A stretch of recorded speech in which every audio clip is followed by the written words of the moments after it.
예, 안녕하세요. 제가 보니까 아는 분들도 많이 오시고, 그다음에 뭐 관심 있는 분들 오신 것 같은데요. 그래서 오늘은 수술이 다들 무섭고 또 굉장히 큰 일이죠. 잘 끝나면 모르는데 수술하고 사망하는 분들도 있고 실제로 있습니다. 이거 막 위험한데 막상 수술에 대해서 많이 말씀드릴 기회는 없었던 것 같아요. 그래서 이제 오늘은 이 얘기를 하는데 이런 얘기 할 겁니다. 그러니까 수술 얘기를 하려면 이게 어떻게 해서 이게 어떻게 왜 그렇게 수술하는가 할 수밖에 없는가 뭐 이런 얘기를 좀 하려고 그러고, 그다음 수술 후 주의사항 하고 되도록이면 간단하게 얘기하고 질문을 좀 받으려고 합니다.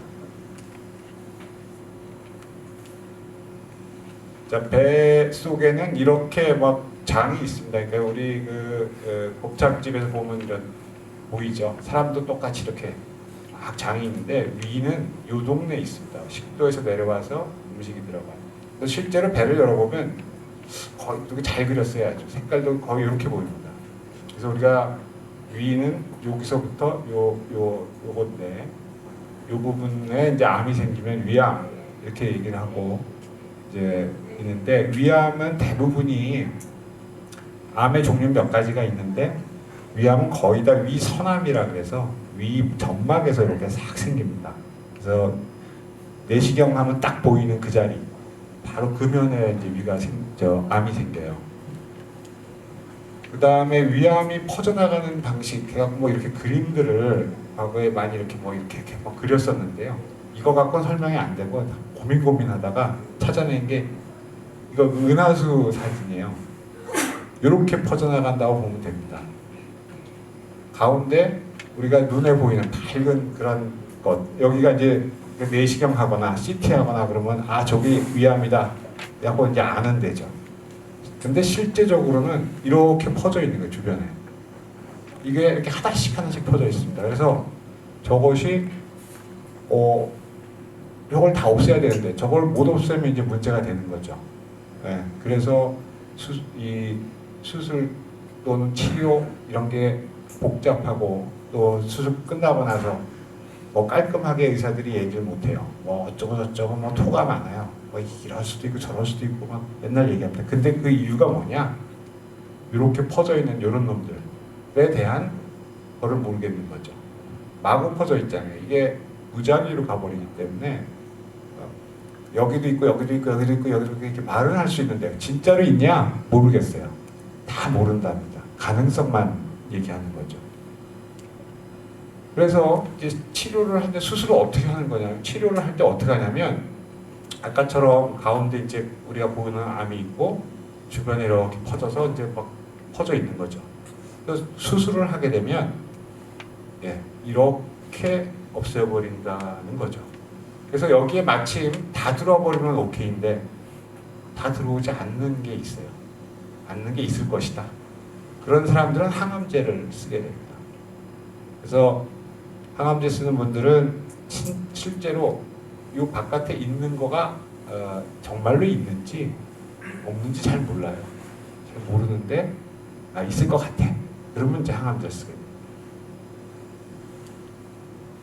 그래서 수술을 해서 과거에 보면 수술을 해서 이건 깨끗하게 이 안에 다 들어왔다. 정말 요 바깥에 걸릴 게 없을 거다라고 우리가 예측했던 것이 2000년대 이전에는 30%밖에 안 됐습니다.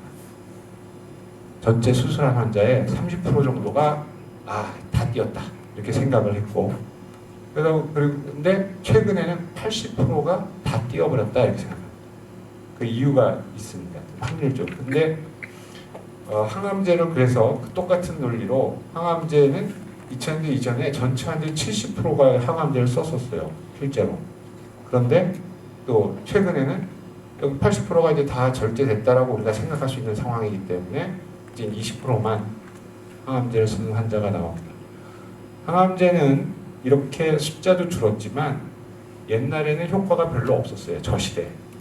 70% 항암제를 쓰던 그 시절에 별로 효과가 없었고 최근에 이렇게 줄었는데 현재 요새 쓰는 항암제는 효과가 있다라고 증명이 됐고 최근에는 무슨 면역 항암제 많이 나오죠. 뭐 개발했다고 뭐 바이오 회사들 뭐 난리 나고 그런 약들 중에도 위암 환자들한테 듣는 약들이 이제 나왔습니다. 그래서 누구한테 들을지 다 알아요. 그래서 우리 병원에서도 항암제 치료 중에 특별한 항암제 쓰는 분들이 있습니다. 그래서 이제 생각을 해보면 이게 똑같은 암이라고 칩시다. 그래서 우리가 내시경으로 이렇게 도려내고 그걸로 끝나버린 사람들이 있습니다. 더 이상 치료 안 하셔도 됩니다. 정기적으로 내시경 하십시오. 하는 사람들은 이렇게 있었고 내시경을 싹 했더니 요 안에 다 들어왔다라고 할 때입니다. 근데 만약에 이제 수술을 했는데 내시경을 했는데 이게 아까처럼 살짝 걸렸어요. 그러면 그 다음에는 수술하면 되죠. 내시경으로 100% 성공한다고 우리가 알고서 하는 게 아니고 가능성 있는 사람들 하고 그 사람들 중에 일부는 정말 행운을 만나는 거죠. 내시경으로 수술 끝. 근데 또 아닌 사람들도 많아요. 그런 사람들은 정식 수술 길로 가는 겁니다. 그래서 그 다음에 하는 게 복강경 수술이 있습니다. 요새 외과 의사들이 맨날 복강경을 할까 정식 수술을 배를 열고 할까 맨날 고민하게 만드는 그런 건데 어쨌든 복강경 절제술도 수술 전에는 자 복강경으로 수술하면 암을 싹 다 없앨 거다 이렇게 예측이 되니까 복강경을 하는 겁니다. 그래서 예측대로 잘 되는 사람들은 복강경 수술을 하는 거고 저 예측이 이제 아유 이거는 안 될 것 같아 그러면은 이제 정식 수술을 하죠. 또 복강경 수술하는 중간에도 이거는 다 안 없어질 것 같아 복강경으로는 그러면 그냥 바로 정식 수술 해버립니다. 그 다음에 우리가 정식 수술이라는 요겁니다. 아까 그림하고 똑같이 그렸는데 암이 좀 많이 퍼져나가서 심하다 보니까 요 안에 걸리면 근데 물론 이 수술한 사람 중에도 이렇게 안 걸리는 사람이 있어요. 검사해 봤더니 그러면 그런 사람들은 수술 후에 항암 치료 안 합니다. 그냥 그걸로 끝. 근데 저렇게 걸렸을 거다라고 상상이 예측이 되는 사람 이런 사람들은 이제 항암제 치료를 하게 됩니다. 그래서 위암 수술 치료 목표는 위암을 완전하게 제거하는 거가 목표예요. 목표인데 아까 얘기한 대로 암이라는 게 막 퍼져나가니까 그게 안 되는 경우들이 나오는 거죠. 그 다음에 두 번째는 가끔 보면 이제 억울해서 그런 얘기를 하시는 분들이 있는데 환자나 환자 가족들은 그게 이제 다른 뜻이라는 걸 아시라고 여기다 넣습니다. 그래서 위암으로 발생한 합병증 때문에 이제 수술하는 경우가 있습니다. 그래서 수술하는 경우는 암의 위에 크게 자라서 먹지 못할 때 출혈이 있거나 그것 때문에 아프거나 또 막 전이가 있어가지고 뭐 복수가 생기거나 이런 경우들이 이제 수술을 하는데 가끔 그러죠. 뭐 배 열어놓고는 수술한다고 배 열고는 아무것도 안 하고 닫아버리더라. 왜 열었냐? 그게 아니고 뭔가 도움을 주려고 환자가 괴로우니까 했는데 가끔 방법이 없을 때가 있습니다. 내가 뭘 건드리는 것보다 그냥 두는 게 환자한테 유리하겠다. 그래서 닫는 거죠. 그래서 어쨌든 이런 경우들이 있습니다. 그래서 아까 다시 돌아가서 근치적 수술이라는 거는 완치의 가능성이 있는 수술을 말하는 거예요. 자, 우리가 검사를 해서 요렇고 대충 상상해서 요렇고 현미경으로 봐도 요렇고 떼냈더니 정말 하나도 안 남았을 것 같아 라고 예측하는 그 기준이 있습니다. 그래서 수술이 뭐 12지장 그러니까 위가 끝나는 아래쪽에서 자르고 다음에 암이 있으면 그 위쪽에서 그러니까 여기에 우리가 만져진 게 있으면 이쯤에서 잘라야 되겠다. 그 다음에 림프절이라는 게 있어요. 그 림파선 뭐 이런 얘기 하죠. 림파선을 다 없애야겠다. 그다음에 항암제 쓸 수도 있다. 그래서 위는 자 암이 이렇게 있으면 이게 아무리 작아도 네? 아무리 작아도 요거부터 위쪽으로 떼어야 됩니다. 그러다 보니까 위를 다 자르게 돼요. 여기는 또 다른 자리가 12장에 자르게 되어 있습니다. 구조가. 그래서 여기서 자르고 여기서 자르니까 위가 다 없어지는 거예요. 심해서 다 떼는 게 아니고 아주 초기인데도 이 위치 때문에 그리고 뭐 다르게 연결하는 방법들을 과거에 의사들이 많이 했었어요. 근데 다 위를 다 없애는 것만 못하다. 그냥 없애버리는 게 제일 편하다. 누가? 환자가 나중에 살기에. 위를 남기면 이상한 거예요. 증상이 이상하게 자꾸 생기고 살기가 힘들어요. 사람들은 위가 남으면 좋을 것 같죠. 근데 그렇지 않습니다. 남기려면 요 위쪽을 남기면 증상이 별로 없어요. 굉장히 좋아. 그래서 이제 남기면 위쪽을 남깁니다. 남길 때 어떤 때 남기는 거냐? 위가 여기서부터 암이 요 식도 연결 부위부터 멀리 떨어져 있어요. 그러면 12장 같은 자리에서 자르고 여기부터 한 5cm 위에서 이렇게 자릅니다. 그래서 위가 남았냐 안 남았냐 기준은 요거죠. 그 다음에 림프절 얘기가 나왔는데 림프절은 의사들도 굉장히 복잡해합니다. 학생들도 의과 학생. 일단 주변에 림프절이라고 해서 이렇게 있는데 이게 뭐냐면 우리 어렸을 때 발 같은 데 다치면 여기 가래토 뒀잖아요. 사타구니에 뭐 볼록 나오잖아요. 그런 거가 림프절입니다. 근데 주변에 염증이 있으면 림프절이 커져요. 근데 암이 염증이랑 비슷하게 퍼져나갑니다. 그래서 림프절이 커져 있으면 암이 있을 확률이 있는 거죠. 굉장히 높은 거죠. 거기에 100% 암이 있는 건 아니고 그래서 주변 림프절이 쫙 있으면 이 적은 것도 다 띄워버리자. 그래서 아까 처음 그림을 상상하시면서 이 사진을 보면 처음에 보면 뭐 이렇게 보이지만 이 혈관들을 다 이렇게 혈관 주변에 많아요. 림프절들이. 그래서 수술할 때는 정말 이런 식으로 다 껍질을 다 벗기고 껍질뿐만 아니라 싸고 있는 조직까지 다 띄워버립니다. 그래서 림프절을 다 없애는 수술을 하죠. 그 다음에 붙이는 방법인데 위를 몇 가지 있습니다. 환자분마다 조금씩은 달라요. 그 필요한 경우에 따라서. 그래서 어떤 사람은 대부분의 환자들은 위를 이렇게 잘라버리고 12장 원래 자리다 이어버리는 이런 방법을 쓰고 요새 당뇨병이 있는 분들이 있어요. 당뇨병 있는 사람들은 이런 수술을 합니다. 소장 중간을 잇고 아래쪽에다가 이어주는 하여튼 좀 복잡한데 이 수술을 하면 당뇨병이 없어지는 사람들이 있습니다. 그래서 실제로 우리나라에서 당뇨 수술이라고 해서 보험도 해줍니다.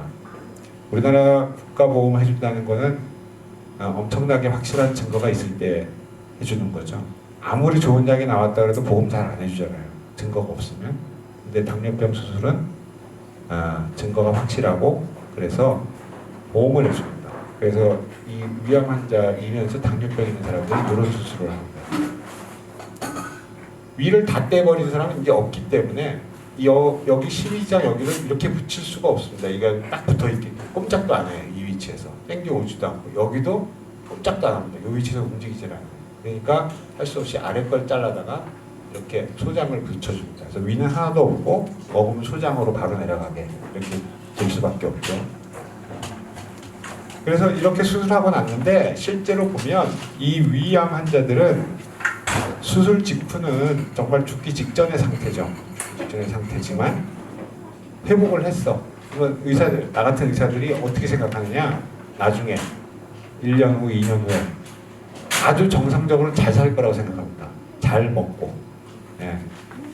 그런데 중요한 게 본인이 노력을 안 하고 식사에 대해서 방법을 가르쳐 주는데 이게 너무 간단해. 이것도 잘 안 지키고 병원도 가끔 들리라 그러거든요. 1년에 한 번, 2년에 한 번 그냥 예? 다 마친 다음에도 2, 3년에 한 번 들리라는데 그것도 안 오고 뭐 이러면은 예, 살기 어려운 거죠. 교육한 거 다 지키지 않고 그래서 사람마다 다른데 완전 정상처럼 살 수 있다. 그것도 쉽게. 그런데 중요한 건 가끔은 병원을 들려야 된다. 근데 우리나라에서는 나이 많으면 나이 40인가요? 넘으면 정기검진 나오잖아요. 그것만 꼬박꼬박 와도 여기에 걸릴 게 없어요. 근데 그것마저 안 오는 분들이 있어요. 요새 이 시대에도. 그렇게 안 하면 됩니다. 그러니까 국가에서 나오는 정기검진을 잘 다니면 되죠. 그 다음에 이제 수술과 관련해서 질문이 있는데 이게 제일 많은 증상입니다. 위암 환자들이 특별한 증상. 덤핑 증후군이라고 하는데 너무나 이게 많기 때문에 그 다음에 설사하는 경우가 있습니다. 설사. 이미 수술하신 분들은 다 아시지만 제가 이 식사법 얘기해 줄 때 가장 중요한 게 뭐라고 했죠? 조금씩 삼켜라. 잘 씹을 필요 없다. 잘 씹으면 속 더 안 좋다 그러잖아요. 예. 조금씩 삼키지 않고 꿀꺽꿀꺽 삼키면 딱 이렇게 나옵니다. 설사 방귀 나오고 냄새 심하고. 두 번째 요인은 매운 거 먹으면 그렇습니다.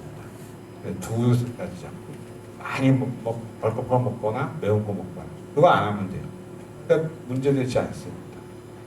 그리고 뭐 많은 질문들이 있는데 별건 아닌데 꼭 얘기하고 싶은 건 이거예요.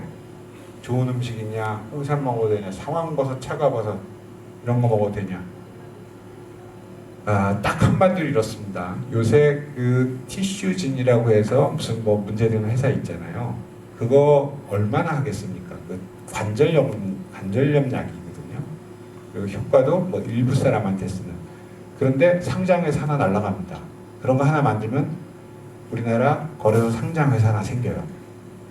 만약에 상황버섯, 차가버섯이 우리 알려져 있듯이 그렇다면 우리나라 경제가 벌떡 섭니다. 예, 그걸 놔두고 왜 시장 뒷골목에서 찌라시 돌려가면 저걸 파냐고. 이상하잖아요, 그 사람들. 예, 다들 자기가 환자고 보호자가 되다 보니까 이제 뭐 좀 좋다 그러면 뭘 자꾸 해주려고 그러고 뭘 찾고 그러다 보니까 넘어가는 거지. 아주 정상적인 생각을 가진 사람이면 절대 넘어갈 리가 없죠. 그렇게 좋은 거면 왜 네가 그러고 파냐? 그러겠죠. 그러니까 얘기할 필요도 없고. 위암에 좋다는 건 병원에서 다 줍니다. 어떤 의사가 환자한테 좋다는데 안 주겠어요. 네. 없으니까 안 주는 거예요. 그래서 몇 가지 비타민 뭐 이런 건 챙기는 건데 그런 거 다 챙겨주잖아요. 병원에서. 자, 그래서 제가 오늘 이렇게 간단하게 하고 싶은 얘기 몇 가지 했고요.